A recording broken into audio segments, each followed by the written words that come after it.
Sindaco Di Benedetto, una manifestazione supplementare del tradizionale carnevale Raffadale in maschera per 4 giorni, ecco un momento di festa, di aggregazione che abbraccia, che coinvolge diversi giovani.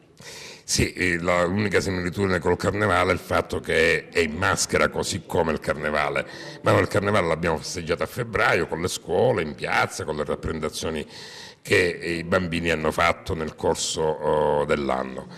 E ci viene questa idea da un forte impulso da parte di tanti giovani che hanno voluto un momento di attività, di svolgere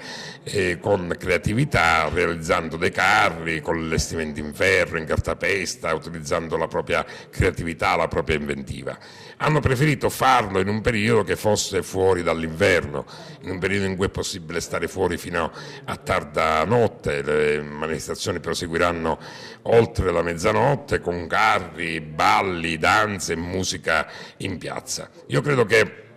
abbiamo fatto bene a raccogliere questo invito che è venuto dai giovani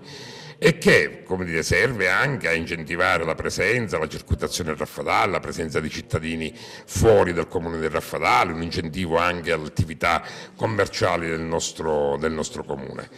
E tanti giovani hanno avuto la capacità di aggregarsi, parliamo di centinaia di giovani, per fare un lavoro manuale attorno ai carri, ma anche per preparare i gruppi mascherati, per preparare le danze, per preparare i balli. E gli abbiamo, per consentire questo, anche dato un obiettivo, che è quello di poterlo rappresentare in piazza in 4 giorni che saranno interamente gestiti da loro. Credo che questo sia non solo Raffadale in maschera, ma sia anche parte di un progetto educativo e di socializzazione che ogni amministrazione dovrebbe mettere in piedi. Io dico che non è un progetto che riguarda alcuni giovani, lo vedrete nei prossimi giorni, il coinvolgimento ha riguardato centinaia di giovani raffadalesi, quindi diventa anche da questo punto di vista molto indicativo in riferimento a un'attività di crescita educativa nei confronti di giovani nel nostro comune. Sfileranno 3 carri, poi ce n'è una sorpresa davvero importante che potrebbe